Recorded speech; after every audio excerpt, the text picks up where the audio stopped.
Bonjour à tous et à toutes. Je suis trop contente de vous retrouver aujourd'hui dans ce nouveau live organisé dans la semaine de l'industrie par l'OPCO2I et les branches de l'industrie en région Normandie. Voilà, c'est le dernier, donc merci à ceux qui nous suivent pour ce dernier live. Pour les nouveaux, bienvenue. Au moins, vous allez pouvoir retrouver tous les autres en replay, donc ne vous inquiétez pas. En tout cas, aujourd'hui, je suis super contente de vous parler à nouveau de métiers très peu connus ou des métiers connus dont on a envie d'approfondir un peu plus les connaissances. Aujourd'hui, on va parler d'un métier très intéressant et qui est très important en ce moment dans le monde, justement. Mais avant de parler de ce métier, je voulais passer un petit coucou au collège qui nous regarde. Donc, on a le collège André Siffried, Raoul Rebout, le lycée pro Gilbert Courtois. N'hésitez pas à nous dire si vous faites partie d'autres établissements. Et puis, si vous faites partie de ces établissements, manifestez-vous dans les commentaires. Le but de ces lives chez MyFuture, c'est vraiment de vous permettre de discuter avec des professionnels par mon intermédiaire. Et du coup, n'hésitez pas à mettre plein de commentaires. Voilà, c'est le dernier de l'industrie. Donc, on a beaucoup de questions encore auxquelles on va pouvoir répondre. Donc, n'hésitez pas, vraiment. Le but, c'est que ce soit un maximum interactif et que ce soit une discussion entre vous, la professionnelle, et moi. Du coup, avant de commencer, avant d'accueillir notre professionnel du jour, je vous propose qu'on fasse un petit quiz. Ça devient un petit peu la tradition des lives industrie. Donc, je vais commencer à vous le présenter. Comme ça, vous allez pouvoir commencer à y participer. Donc, je répète pour ceux qui ne connaissent pas ou qui ne sont pas arrivés assez tôt sur les derniers lives, le but, c'est simple, ça va être de répondre le plus vite possible à des questions que je vous envoie. Il y en a 2. Et bien sûr, celui qui sera le plus rapide et qui aura les bonnes réponses sera sacré champion du dernier live de l'industrie. Donc, attention, il y a la pression. Donc, pour commencer, la première question, une fois que vous aurez cliqué sur participer, c'est l'industrie est polluante. Est-ce que c'est vrai ou est-ce que c'est faux? Je compte sur vous pour venir petit à petit. Je sais que voilà, c'est l'après-midi, on est en plein dans la digestion. Mais on va voir si vous avez bien suivi. On va regarder un petit peu, sachant que si vous avez suivi nos lives depuis le début des semaines de l'industrie, je pense que vous allez avoir facilement la réponse. Mais n'hésitez pas à participer. Et on est sur du 50-50. Donc, je répète, c'était l'industrie est-elle polluante? Donc, il y a des personnes qui n'ont pas très bien écouté ce qu'on disait dans les lives d'avant, mais c'est pas grave, justement. On est là aujourd'hui pour en discuter avec la professionnelle du jour. Donc, on va passer aux résultats. C'était vraiment du 50-50. Alors oui, l'industrie est polluante, mais dans certaines mesures. Et justement, on va travailler de plus en plus à la faire travailler dans le respect de l'environnement. C'est un élément clé de l'industrie d'aujourd'hui. Et donc, c'est pour ça qu'on va un petit peu en parler un peu plus avec notre professionnel du jour. Et la deuxième question, quel est le plus grand technopole de France? 1. La Silicon Valley de Rousset, Marne-la-Vallée près de Paris ou Sophia Antipolis près d'Antibes? Alors, attention. Alors, c'était hier. Hier, on avait un professionnel qui venait de l'une de ces technopoles. Donc, si vous avez suivi hier, c'est un petit peu de la triche parce que vous saurez déjà. Mais si vous ne savez pas encore, n'hésitez pas à proposer. Voilà. Donc, moi, j'ai ma petite idée, du coup, mais c'est parce que j'étais au courant déjà d'avant. Alors, à Marne-la-Vallée, à côté, il y a aussi il y a Disneyland. Donc, je ne sais pas, est-ce qu'il y a un grand technopole à côté? Alors, il y a du 50-50. Bon, il y en a un des 3 que vous n'avez pas du tout choisi. Et logiquement, ça paraît logique parce que c'est vraiment celui qui semble le plus sur le côté. Donc, alors, c'est du 50-50. On va passer au résultat. Attention. Ah, attendez, ça vient de changer. Attention. Et oui, c'est bien Sophia Antipolis près d'Antibes. On en a parlé hier avec le professionnel qui était là pour nous parler de tout ça. Donc oui, non, c'est pas la Silicon Valley, ça c'est aux États-Unis, donc c'est pas malheureusement ce n'est pas ça. Mais bon, si vous avez cliqué sur la Silicon Valley, on peut comprendre aussi parce que c'est un grand lieu qu'on connaît tous. Donc voilà, alors ça y est, le leaderboard il s'affiche. Bravo à Raphaël Gomel qui est arrivé premier. Ensuite, bravo à Hugo et enfin en troisième Patou. Donc merci beaucoup d'avoir participé. N'hésitez pas à mettre votre score en commentaire. Et puis, sans plus attendre, on va passer au live d'aujourd'hui avec la professionnelle d'aujourd'hui. On reçoit Marine Garbe, responsable environnement chez Lafarge. Comment ça va, Marine? Bonjour, ça va très bien, merci. T'es en forme? Très bien, je suis en forme. Ah bon, génial. Bon, ça me fait plaisir alors. Bon, déjà, merci beaucoup d'avoir accepté de parler avec nous aujourd'hui de ton métier. Et est-ce que tu peux un petit peu nous l'expliquer globalement avec des mots plutôt simples, si tu arrives? Alors, donc, responsable environnement. Alors, je travaille chez Lafarge à ce poste pour notamment permettre à nos exploitants de respecter la réglementation et de prendre en compte l'environnement, de travailler avec l'environnement pour pouvoir s'intégrer au mieux dans une dynamique de ce qu'on appelle le développement durable. C'est ça, donc en fait, une vraiment... dynamique un peu nouvelle. Donc, en fait, pardon? Oui. Non, non, non. C'est pas grave. Donc, notamment, on va prendre en compte tout ce qui est gestion de l'eau, gestion de la biodiversité, gestion des poussières, gestion des émissions de gaz à effet de serre aussi. Et puis, dans le développement durable, on va prendre aussi tout ce qui est comment s'intégrer au mieux dans le paysage et avec les riverains, avec les associations, etc. pour pouvoir faire en sorte que notre activité ne soit pas trop dérangeante et surtout qu'on puisse continuer notre activité sans avoir d'impact sur l'environnement. Oui, c'est ça. En fait, ton rôle, c'est vraiment de superviser pour vérifier qu'il n'y ait pas d'attentes négatives, en fait, néfastes sur chaque chantier qui vont être mis en place. Tout à fait. Ok. Ouais, c'est génial comme métier comme ça, parce qu'on se dit, ah tiens, on fait le bien, on fait de quelque part. C'est ça. Alors complètement. Alors c'est un métier qui est pas nouveau. Enfin, donc nous chez Lafarge, on travaille constamment avec l'environnement. En fait, parce qu'on est dans ce qu'on appelle des carrières. Donc c'est les endroits où on extrait du granulat, donc du sable, du caillou, où notamment on peut voir des gros fronts que vous verrez après en photo pour l'extraction de matières premières qui vont être utiles, ces matières premières, au béton, à la construction de bâtiments. Donc, nos maisons sont faites en granulat, elles sont faites en cailloux aussi. On a besoin de béton pour construire. Bien sûr. Ça va servir aussi donc, aux routes, donc notamment tout ce qui est voirie, réseau divers. Donc, on approvisionne cette branche aussi d'activité. Donc voilà, notre travail, c'est de travailler avec les matières premières, les extraire pour pouvoir les utiliser dans le secteur de la construction. Voilà. Ok, donc c'est vraiment, ça englobe plein de choses comme tu viens de nous le dire. Et justement, tu nous as fait parvenir quelques photos. Je veux bien que tu nous les commentes un peu parce qu'alors moi, de mon côté extérieur, totalement qui n'y connaît rien, je vois juste une très belle piscine sur la photo. J'imagine que c'est pas une piscine. Donc là, non, c'est pas une piscine. Alors du coup là, tout le monde voit l'image en fond, je pense. Ça va s'afficher là justement. On a Loïc de la régie, de la super régie, qui va pouvoir nous afficher l'image. Mais tu peux déjà commencer à la commenter. Alors donc du coup, comme je vous disais, donc là, je vais vous montrer deux photos notamment, dont une à gauche. Donc non, ce n'est pas une piscine. Donc celle de gauche, la photo, c'est notamment un front d'extraction. Donc c'est un endroit où on extrait du caillou. Donc on vient casser la roche pour pouvoir l'utiliser, comme je vous disais tout à l'heure, dans le secteur de la construction, donc pour les bâtiments, pour faire du ciment, faire du béton, faire des routes aussi. Donc là, je vulgarise au maximum, mais c'est un peu ça l'usage global. Voilà, c'est un petit peu comme donc là, ce que vous pouvez voir sur cette photo... Désolée. Oui, c'est ça, complètement. Je t'ai coupé. C'est pas grave. Donc du coup, sur la photo qu'on voit, il y a en effet de l'eau. Donc vous voyez que l'eau est très très très très claire. Alors elle est claire parce qu'en fait, tout simplement, elle est en contact direct avec le caillou. Donc là, c'était plutôt une roche calcaire. Donc voilà pourquoi elle est plutôt claire. Et en fait, cette eau-là, c'est simplement de l'eau pluviale qu'on utilise. On a un trou qui est rempli par l'eau de pluie. Et cette eau-là, on l'utilise pour laver nos matériaux et laver nos pistes pour éviter de faire de la poussière, par exemple. Donc, on est en circuit fermé pour l'utilisation de l'eau. C'est ça, pour éviter d'utiliser de l'eau de forage. Tout est réfléchi, en fait, pour être réutilisé dans le bien-être aussi de l'environnement, etc. Mais pour faire un maximum, en fait, de... Comment dire je ne vais pas dire de bénéfices parce que ce n'est pas du tout le mot, mais c'est de pouvoir... je cherche mes mots, mais vraiment pouvoir utiliser tout ce que vous avez sur le site, en fait, et pouvoir en faire un maximum de choses tout en respectant l'environnement.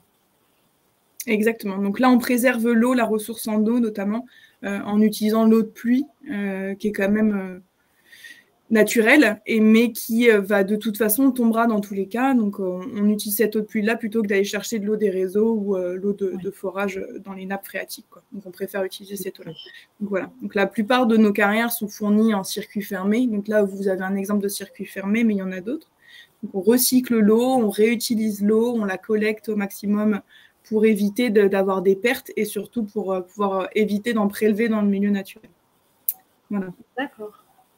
Et donc pour la photo de droite que vous voyez, donc là c'est pareil, c'est une photo donc en roche massive aussi, donc une photo de carrière là où on extrait le granulat. On voyait qu'il y avait l'entreprise du CERIP qui était avec nous, mais là c'était pendant notre audit RSE, donc je ne sais pas si vous avez déjà entendu parler de la RSE, mais en gros la RSE c'est comment appliquer les principes du développement durable dans l'entreprise. Donc en gros les principes qui se basent sur les fondements de l'avenir, comment faire en sorte que nos générations futures on puisse répondre à leurs besoins tout en garantissant toujours une activité à aujourd'hui de nos contemporains, quoi. Donc typiquement, c'est basé sur l'économie, le social et l'environnement. Voilà. Donc un audit RSE on a pu faire l'année dernière et où on est reconnu à 72% mature dans la démarche.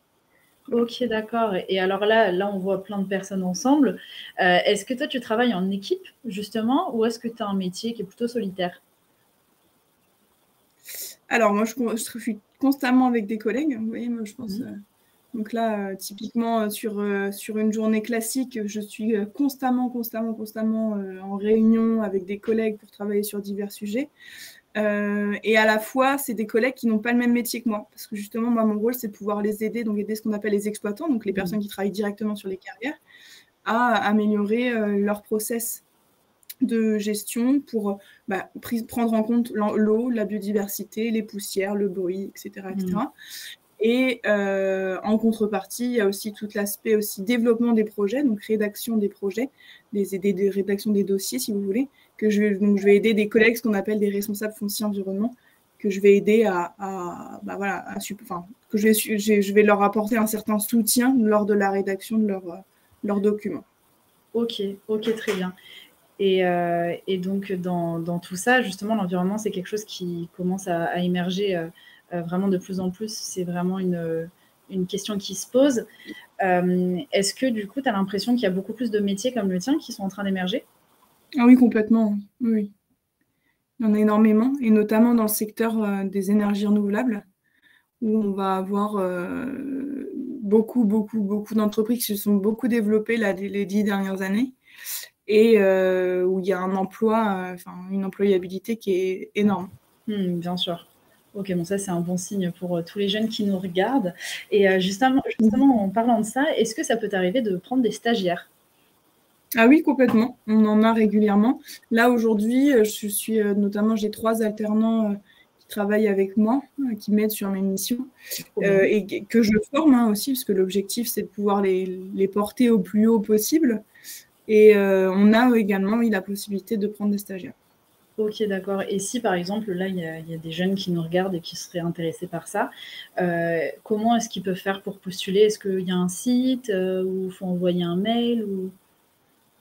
Alors, classiquement, quand il y a des postes qui sont déjà ouverts, parce qu'on cherche des stagiaires, on a déjà une mission qui leur est définie, on peut très bien trouver ces informations-là sur les sites des entreprises. Donc là, je ne parle pas que pour la forge, j'en parle en général. Sinon, ils peuvent très bien, si jamais il y en a un qui est intéressé par tout simplement les métiers de l'environnement et se dire, tiens, j'aimerais bien travailler sur plutôt la gestion de la biodiversité ou travailler sur l'amélioration des process en eau, etc. Ou même, on a aussi des stages et des alternances dans le secteur plutôt mécanique, électronique, etc. On en a aussi en interne. Ça peut être des candidatures spontanées. Surtout, n'hésitez pas, ça c'est vraiment un message que je voudrais laisser passer aux jeunes qui peuvent nous regarder.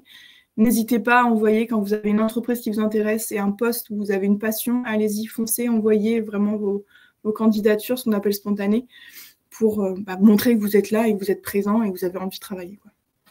Ah bah ça, c'est un beau message à faire passer. Je te rejoins totalement. Je pense que c'est vraiment ça. Quand on a un peu la niaque, on a envie d'arriver à tout prix. Il faut un petit peu enfoncer les portes par moment. Et parfois, ça marche. Donc, c'est très bien de le préciser.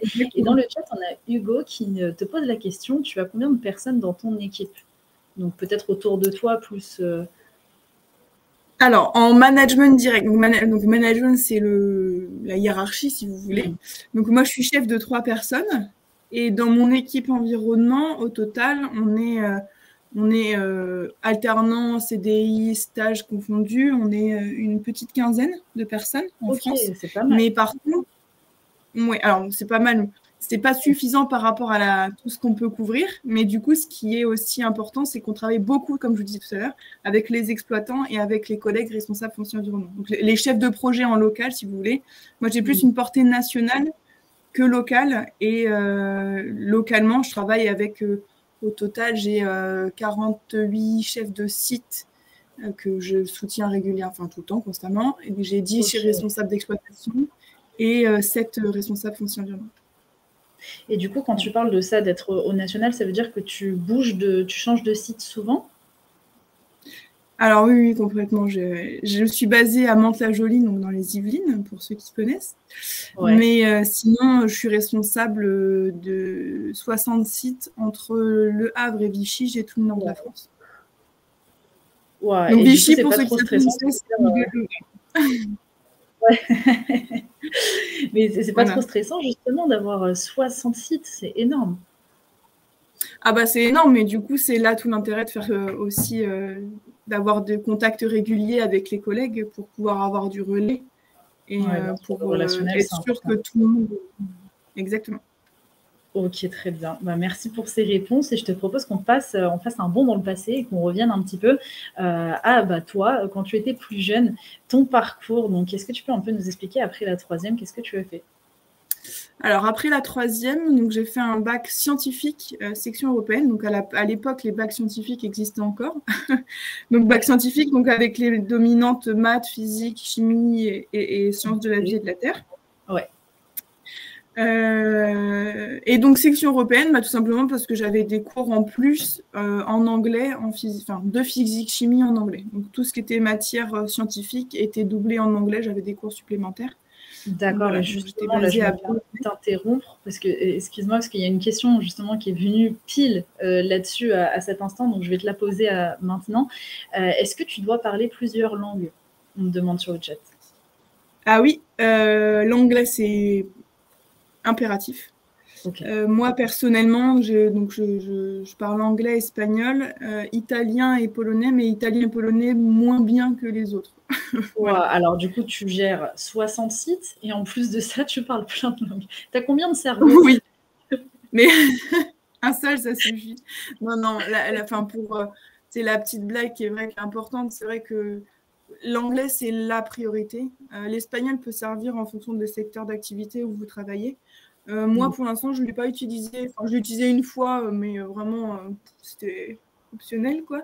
L'italien et le polonais, je ne l'ai jamais utilisé, par exemple. Vous voyez, donc, au final, mais c'est parce que ces langues-là, je les ai appris avec le temps. Et il faut se rassurer, hein, au bout de 3 langues, le cerveau a un automatisme. Donc, on peut apprendre 4, 5, 6, 7 langues. Ce sera super simple. Donc, pas de problème pour ça. Ok, très bien. Donc, et donc, du coup, alors... Ouais. Oui, vas-y. J'allais continuer. Ah bah, je t'en prie. Alors, vas-y, continue. Et donc, du coup, après le bac... Pas de problème. Donc, après le bac, donc j'ai eu mon bac scientifique, section européenne. Donc, j'ai eu une mention très bien. Et ensuite, j'ai fait une licence de géologie en alternance. Donc, chez une entreprise qui s'appelle GeoXYZ. Bon, en gros, je travaillais en mer pour faire des études de sol pour implanter des éoliennes offshore. Donc, ce qu'on appelle les éoliennes qui sont dans la mer, donc notamment celles qui peuvent se trouver au large de la Belgique et des Pays-Bas. Ok, passionnant aussi, ça. Suite à ma licence de bac... Oui, c'était intéressant. Après, c'est pas le métier dans lequel je voulais continuer parce que c'était trop monovalent, c'était tout le temps la même chose et je me voyais pas m'épanouir, en fait, avoir plusieurs choses à faire là-dedans. J'ai préféré... J'étais très intéressée par l'environnement et voilà, j'étais plus sur un autre, Ouais. d'autres ambitions, pardon. Envies, ouais, ok. Donc voilà. Donc ensuite, j'ai fait un master, donc j'ai continué après mon bac+3, j'ai fait 2 ans d'études en gestion de projet environnement RSE, management de projet également. Et donc j'ai fait 2 ans d'alternance chez Enertrag en tant que chargée de projet énergie renouvelable. C'est pour ça que je faisais de l'éolien, du développement de l'hydrogène, un petit peu de photovoltaïque. Et ensuite, j'ai été recrutée en CDI chez Enertrag en tant que chef de projet. Je suis restée pendant 1 an et après, j'ai rejoint le groupe Lafarge. Ça fait bientôt 3 ans. Voilà, donc ça fait 4 ans que je suis sortie des cours. Quoi. Donc, dans ton secteur d'activité, là, toi, tu n'as vraiment pas eu de soucis pour trouver un emploi derrière? Non, aucun. À partir du moment où on fait de l'alternance déjà, oui, ça aide. Souvent, c'est beaucoup plus simple. Ok, bon, vous savez ce qu'il vous reste à faire Exactement. Aussi. C'est vrai que l'alternance, ça revient beaucoup dans les live métiers qu'on fait. Et c'est vrai que c'est vraiment le meilleur schéma, en fait, pour commencer à s'insérer dans la vie professionnelle. Complètement. Complètement, parce qu'en plus, on ne va pas avoir forcément, en suivant un cursus classique, on ne va pas avoir forcément la connaissance d'une entreprise. Comment on fait pour savoir comment fonctionne une entreprise, hein, tout simplement. Ce n'est pas des choses qui sont simples. Et il faut l'apprendre aussi, tout ça, à s'intégrer dans une entreprise, comment considérer les collègues, comment travailler en groupe, comment travailler seul aussi pour rendre des comptes à des collègues. C'est des choses qui doivent s'apprendre avec le temps. Et l'alternance, c'est ça qui est surtout important, c'est que l'alternance nous permet de découvrir tout ça avant d'être diplômé, quoi. Oui, bien sûr, c'est vraiment la réalité du métier. Au moins, pour le coup, on sait si ça nous plaît ou si ça ne nous plaît pas, parce qu'il peut y avoir des fois un gap entre les études et le terrain. Et du coup, là, tu as pris des cours du soir en gestion des pollutions. Qu'est-ce que c'est que ça? Alors ça, c'était pas après les études, c'était en même temps de mon master. En fait, je voulais pas juste avoir un simple master, je voulais avoir un diplôme d'ingénieur. Et donc, du coup, pour avoir ce diplôme-là, il fallait que je suive en plus des cours, en plus de mon alternance et en plus de mes cours classiques, il fallait que je suive des cours le soir pour être diplômée ingénieur. Voilà. Okay, donc, c'était notamment dans la gestion des pollutions, l'aménagement, l'environnement. Voilà. Ok. Coucou au chien, du coup, qui a l'air de vouloir participer. Oui, je suis désolée. Non, au contraire, au contraire. Ça prouve que je peux faire mon travail en étant en télétravail. Hein. Oui, justement, comment ça s'articule, ça, alors, le télétravail? Est-ce que c'est le Covid qui a facilité plein de choses ou au contraire, c'était déjà le cas, tu pouvais déjà faire du télétravail vu que tu as plusieurs sites? Alors non, alors moi, je suis arrivée en plein pendant le Covid. Okay. Donc, bon, du coup, parce que je suis arrivée début d'année 2020. Donc, vous voyez, ça va faire 3 ans, je ne vous mens pas, hein, quand je vous dis que ça va faire 3 ans que je suis chez Lafarge. Mais je sais qu'avant, non, avant le Covid, ce n'était pas quelque chose qui était très répandu, le télétravail. Maintenant, ça l'est beaucoup plus parce que tout simplement, quand on n'a que des réunions toute la journée, ça sert à quoi de se déplacer? En fait, on peut très bien les faire en visio. Et par contre, s'il y a toujours besoin d'avoir le contact humain, enfin clairement, on voit bien sur certains sujets, si on travaille sur des cartes ou sur des schémas, c'est pas pareil. Enfin, vaut mieux être en présentiel. C'est pas la même percussion. Elle est pas du tout la même. Et c'est pour ça qu'il faut absolument avoir un équilibre entre les deux. Télétravail, déplacement, aller au bureau. Voilà. C'est ça, pas que l'un, mais en même temps pas que l'autre. Donc vraiment avoir un juste milieu. Et on a une question dans le chat. Il y a Patou qui nous demande pensez-vous à changer de métier? Si oui, pourquoi? Alors, non, je ne pense pas changer de métier parce que tout simplement, je me plais dans ce que je fais.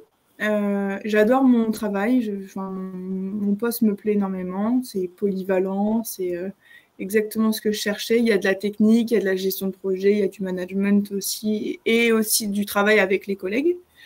Par contre, la seule chose qui pourrait me faire me poser des questions, c'est l'équilibre notamment par rapport au temps travaillé.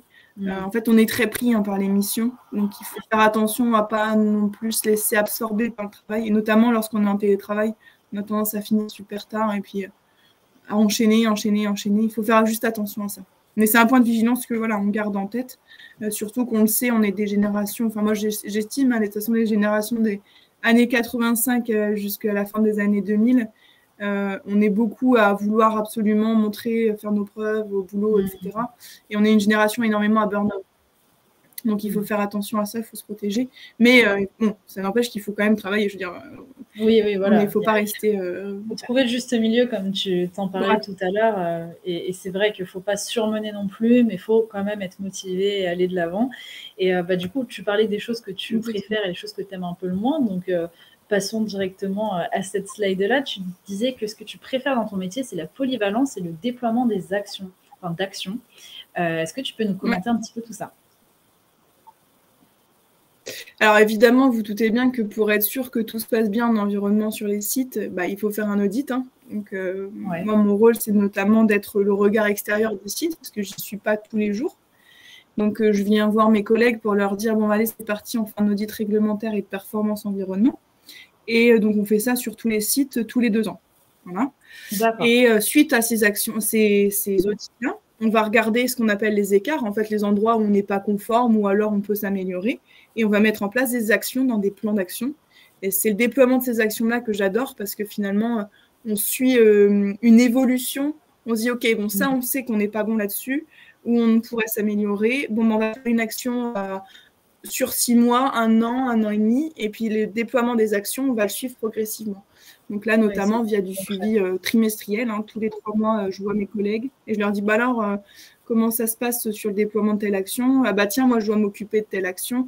Parce que mon rôle aussi, c'est de pouvoir absorber un peu de travail de mes collègues pour qu'ils puissent, eux, se libérer sur d'autres sujets. Et les choses que je peux utiliser sur un site, par exemple en Normandie, elles peuvent très bien être utiles aussi dans un site en Bourgogne ou en Auvergne ou dans le sud de la France.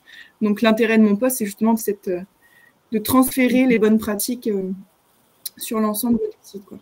Ouais, c'est ça, trouver comment faire. Et donc, du coup, les choses que j'aime le moins dans mon métier. Oui. Et, donc, les choses que j'aime le moins dans mon métier, donc ce que je vous disais, c'est ce qui pourrait me faire partir. Donc, je ne sais plus qui c'est qui pose la question, c'est Plateau, je sais plus. Donc, notamment le manque de temps, parce que évidemment, on est pris tout le temps. En fait, il faut se faire à l'habitude qu'on ne peut pas répondre à tout. On ne peut pas tout faire tout de suite. Il faut qu'on anticipe les choses, il faut planifier, il faut mettre dans l'agenda de tel à tel moment, je travaille sur ça, de tel à tel moment, je travaille sur ça. Et il y a des choses qu'on ne peut pas gérer. Et surtout, ce qui peut être un peu difficile à gérer, c'est les imprévus. Parce qu'il y a toujours des urgences. Par exemple, j'en sais rien, mais mettons une canalisation d'eau qui pète, c'est une urgence. Hein, donc, le problème, c'est que le niveau d'urgence est tel que tout devient prioritaire. Et donc, on lâche tout ce qu'on fait qu'on était en train de faire pour justement aller voir ce qui s'est passé, faire une analyse de risque, une analyse de causalité, pourquoi on en est arrivé là, etc., etc. Bien sûr. Donc, voilà. C'est peut-être les seuls points négatifs qui sont... Ok, très bien. Merci pour ta réponse. Et on a des commentaires. Donc, on va commencer par la première question. On a une personne du collège Raoul Rebout qui nous demande « Travaillez-vous le week-end » Alors, je devrais dire non, mais oui, ça peut m'arriver. Ça m'arrive quand il y a des urgences. Okay, c'est ça. Et du coup, ça m'arrive quand il y a des urgences. Ah, excusez-moi. Ouais, des urgences. Oui. Ok, pas de souci. Mais globalement, c'est pas forcément là. C'est vraiment que quand vraiment il faut. Tu peux être amené effectivement via ton métier à travailler les week-ends, mais c'est pas une obligation. C'est pas tous les week-ends de l'année. Non, pas du tout. C'est vraiment... Non, moi, j'ai tous mes week-ends, mais en fait, j'ai ce qu'on appelle un contrat cadre. Donc, ça veut dire que parce qu'au niveau de diplôme, parce que mon poste est comme ça, je n'ai pas d'heures. Je suis pas à 35 heures par semaine. Je compte pas mes heures, mais par contre, j'ai un niveau de reconnaissance d'être cadre. Voilà. Okay, super. Une garantie, si vous voulez, de... D'accord. Ok, très bien, je comprends. Et on a une autre question de Patou qui nous dit pourquoi avez-vous fait ce métier? Une très bonne question, peut-être justement trop bonne cette question. Alors, pourquoi j'ai fait ce métier? Parce que, alors, pourquoi déjà l'environnement? Parce qu'il y a deux choses, hein. Il y a l'environnement et chez Lafarge. C'est deux choses différentes. Donc, mon métier en tant que tel, responsable environnement, en fait, tout simplement, je pense que déjà, quand j'étais sur les bancs de l'école, ça n'existait pas forcément. Donc, je ne pouvais pas me douter que j'allais vouloir faire ce métier-là. Mais par contre, j'avais toujours été très attirée par le fait de la gestion des risques environnementaux, comment me questionner sur comment on peut faire pour éviter d'avoir des impacts sur l'eau, sur la biodiversité. Les gaz à effet de serre, ça m'intéressait beaucoup. Et en fait, c'est des secteurs où on entend parler tout le temps. Mais au final,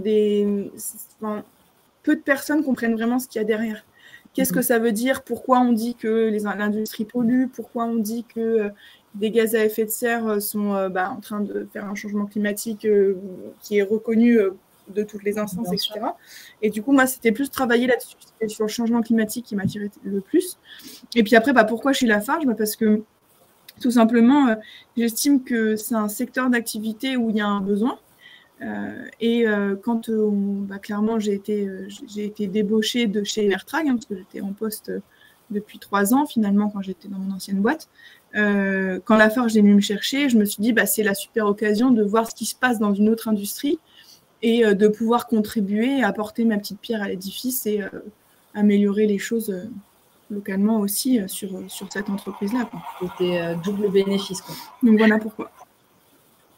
Ok, d'accord. Merci beaucoup pour cette réponse. Ce que je te propose, c'est qu'on vienne un petit peu à nouveau sur les clichés que tu entends souvent dans ton métier. Donc, le premier cliché que tu m'as dit, c'est qu'est-ce que tu peux bien faire en environnement chez Lafarge? Est-ce que c'est quelque chose que tu entends souvent?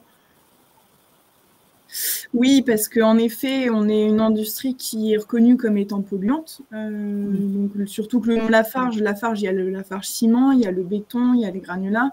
Donc, en général, tout le monde, et c'est normal, il y a un amalgame qui se fait. Lafarge égale Lafarge, quoi. Même si le ciment, ça n'a strictement rien à voir avec les granulats, Lafarge, c'est Lafarge. Donc, ce point-là peut être difficile à entendre, mais tout simplement parce que les gens ne connaissent pas, en fait, et c'est normal, le commun des mortels, tant qu'on ne s'est pas intéressé à ce que l'entreprise fait.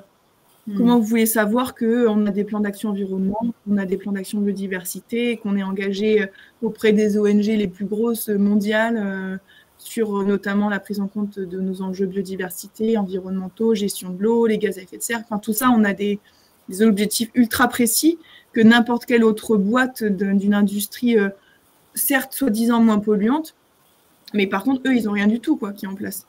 Donc voilà, ils n'ont pas d'action en cours de mise en place. Exactement.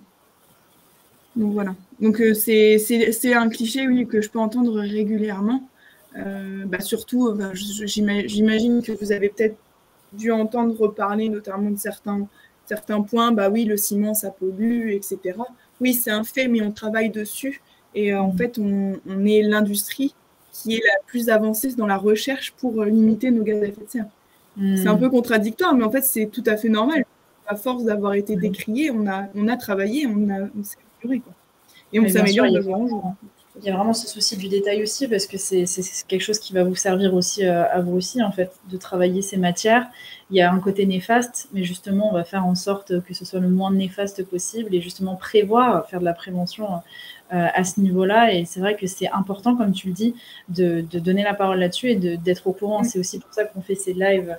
Et c'est pour ça qu'on adore aussi découvrir chez MyFuture des nouveaux métiers, des nouveaux professionnels qui nous parlent de tout ça, parce que c'est des choses effectivement qu'on peut ignorer, et grâce à ces lives qu'on apprend un peu plus. Donc merci beaucoup de délier la parole à ce niveau-là. Et l'autre cliché du coup que tu nous as donné, c'est l'environnement, c'est barbant. Est-ce que c'est barbant, l'environnement?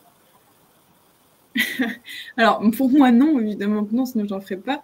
Mais oui, il y a des personnes pour qui l'environnement ça peut être chiant. On l'entend régulièrement de la bouche de n'importe qui. Et là, je parle pas en entreprise, je parle dans la généralité. Ah oui, ils sont chiants avec leurs oiseaux. Ah oui, ils sont chiants avec les gaz à effet de serre. Ah oui, il faut faire attention à la consommation d'électricité. Bon, il y a tous ces trucs-là. L'environnement, c'est tellement global que la plupart des personnes, tout le monde reprend les points négatifs, parce que c'est vrai qu'à la base de la base, si on parle beaucoup d'environnement, c'est parce qu'on est en plein changement climatique, parce qu'il y a des contraintes à se mettre. Si on consomme trop, si on continue à à émettre énormément de gaz à effet de serre, on va droit vers le mur. Donc oui, évidemment, comme c'est une contrainte, oui, c'est barbant. Mais du coup, non, c'est pas que barbant. C'est un cliché il y a aussi. moyen aussi de voir les choses et tu fais bien de le dire. Et alors, on a une question qui est arrivée sur le chat, c'est y a-t-il une bonne mixité homme-femme dans votre entreprise? Alors, on y travaille. On a notamment donc, un objectif de 50%, enfin d'être à égalité d'ici peu, surtout au niveau des postes dits de direction. Donc, il y a un équilibre entre hommes et femmes. Mais on a déjà des personnes, on a beaucoup de femmes. C'est un truc qui m'a impressionnée quand je suis arrivée dans la boîte. Parce que moi, je pensais qu'il y avait beaucoup d'hommes. Mais dans le secteur de chef de projet, environnement, santé-sécurité, les RH, même sur les carrières, hein, on a des chefs de carrière, chefs E2FE, qui sont là, des responsables d'exploitation aussi féminines. On a vraiment une mixité, mais évidemment, ça reste toujours un peu masculin quand même. Oui, Il serait faux de dire qu'on est à égalité. De toute façon, le métier reste encore masculin sur certains points. Oui, c'est ça. Donc, les mentalités... Mais ce qui est important, c'est de voir l'équilibre femmes au niveau du CODIR. Ouais. Ok, bah merci beaucoup pour cette réponse qui est quand même hyper importante. Et je te propose qu'on parte un petit peu sur la carte d'identité en 2 minutes. Donc voilà, toutes les questions auxquelles on n'a pas pu trop répondre, auxquelles on a déjà répondu. Donc des déplacements pro, tu nous en as déjà parlé. Les horaires aussi, on en a parlé. Donc là, tu nous as parlé surtout des week-ends où parfois tu pouvais être amené à travailler. Mais sinon, dans le reste, donc dans ton emploi de cadre, est-ce que tu as quand même des horaires globaux en fait auxquels tu viens travailler? Ou est-ce que c'est vraiment comme tu l'entends en fonction des besoins? Alors non, il y a quand même des horaires minimum. Le minimum, enfin, la plupart du temps, c'est quand même les premières réunions qui peuvent se faire, c'est 9h. Et après, le soir, allez, je dirais 18h30, 19h, ça dépend des fois. Ouais, allez, on va dire 18h30 pour le lycée. Ok, très bien, merci. Le relationnel en équipe aussi, bon, du coup, tu travailles en équipe, comme tu nous expliquais. Le relationnel, c'est quelque chose de très important parce que justement, tu vas venir un petit peu accompagner en fait toutes ces personnes et toutes ces représentations. Au niveau des langues étrangères, tu nous as dit que du coup, l'anglais, c'était important. Est-ce que dans quel domaine, en fait, l'anglais va être utile dans ton métier? Nous, on fait partie d'un groupe. Donc, Lafarge fait partie du groupe Holcim. On est du coup constamment challengé par le groupe. Donc, on a notamment, là, vous voyez, on est en pleine période de ce qu'on appelle le reporting annuel. Donc, on a plein de données à remonter, notamment en environnement. Donc, sur la consommation d'eau, sur la gestion de la biodiversité, le nombre d'actions en biodiversité qui ont été faites sur chacun des sites, le nombre la superficie qui a été réaménagée cette année, etc. Vous voyez, il y a plein de questions. La quantité de carburant utilisé sur le site, la quantité d'électricité consommée, la quantité d'électricité renouvelable produite. Il y a plein d'indicateurs qu'on doit remonter. Et donc, tout ça, c'est en anglais. Donc ça, c'est en anglais. Les formations par le groupe sont en anglais. Tout est dès l'instant qu'on parle groupe, c'est anglais. Donc voilà. Et après, c'est vrai qu'il y a beaucoup de standards environnementaux, développement durable qui sont en anglais, donc il faut qu'on puisse être en capacité de comprendre aussi les globalités des textes de loi qui ne sont pas encore sortis en France, mais qui sont à l'échelle de la Commission européenne. Il faut les lire aussi, il faut les comprendre. Non, bien sûr. Bien sûr. Donc l'anglais, c'est quand même un plus. Donc n'hésitez pas à travailler votre anglais. Ça peut toujours être un atout pour vos carrières professionnelles. Donc l'environnement de travail, tu nous en as parlé. Donc tu peux être amené à faire du télétravail, tu peux être amené à être sur place. Sinon, c'était dans des bureaux ou comment ça se passe? Alors dans des bureaux, mais sur des carrières. Donc les bureaux de carrière sont cool. Des petits endroits. Alors oui, il y a une table, il y a une chaise, etc. Mais c'est surtout l'environnement autour qui est sympa, où on voit, on est en plein dans le milieu naturel. Hein. On n'est pas... moi, la Défense, Paris, tout ça, j'y vais jamais, quoi. Moi, je reste dans mon environnement naturel et c'est bien mieux comme ça. Enfin, en tout cas, c'est ma perception. Ça, c'est bien. T'es dans ta bulle, en fait. Et en plus de ça, tu vois directement... Enfin, t'es dans ton élément, quoi. De A à Z. Exactement. Ok, bah écoute, merci beaucoup Marine pour toutes ces informations. Je regardais s'il n'y a pas des questions. Mais en attendant de voir les dernières questions, est-ce que tu as un dernier message que tu aimerais faire passer aux élèves qui nous regardent? Alors, non, alors je vous ai dit, vraiment, là, si vous êtes passionné par un métier, par un secteur d'activité ou quoi que ce soit, il faut y aller. N'hésitez pas à montrer votre investissement et à surtout vous intéresser, être curieux, c'est important. Et vous serez récompensé par la suite. Ce sont des choses que les employeurs font, sur lesquelles on fait vraiment attention, quoi. Ouais, non, ça c'est super. Bah, merci beaucoup et je suis pas la seule à te remercier. On a justement une professeure d'anglais qui dit: «La prof d'anglais que je suis vous remercie», au niveau, du coup de cet engouement envers l'apprentissage de l'anglais. Et on a une dernière question. On va faire la dernière question parce que sinon après on va plus avoir de temps. De Patou, encore une fois, qui nous demande: «Avez-vous un moyen d'évoluer dans l'entreprise?» Alors oui, alors j'ai pas de comment dire? On n'a pas un schéma tout tracé, hein, mais en tout cas, ce qui est important à noter, c'est que je sais que Lafarge, nous, chez nous, on est très on a tendance à vouloir garder les employés déjà, ça c'est une bonne chose. Mais surtout, il y a toujours des changements qui peuvent s'opérer à l'intérieur de l'entreprise. Donc si demain j'ai envie d'aller plutôt vers de la performance industrielle ou de l'exploitation, je pense que les portes pourront être ouvertes. Et sinon, évoluer en hiérarchie sur la partie environnement. Alors ça peut être possible, hein, je pense, mais du coup au niveau du groupe aussi à voir. Parce que là, c'est vrai qu'on n'a pas une équipe assez grande en niveau national pour pouvoir dire. Voilà. Mais c'est une évolution, on va dire, transversale.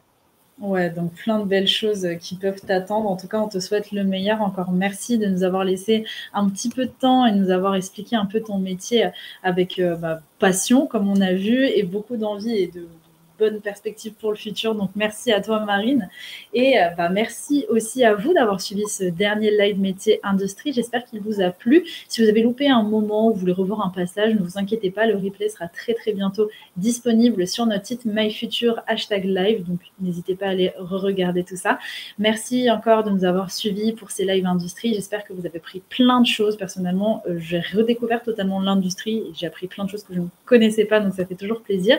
Et n'hésitez pas à dire en commentaire quel live vous avez préféré ou s'il y a des choses qui vous ont choqué, vous avez appris des choses vraiment intéressantes cette semaine. On se retrouve bientôt du coup sur MyFuture encore pour de nouvelles découvertes de métiers. On remercie aussi l'ensemble des branches, Locodesi et les régions Normandie et Centre-Val de Loire pour leur confiance et la disponibilité de leurs professionnels. Voilà, à très bientôt et bonne fin de journée à tous. Au revoir.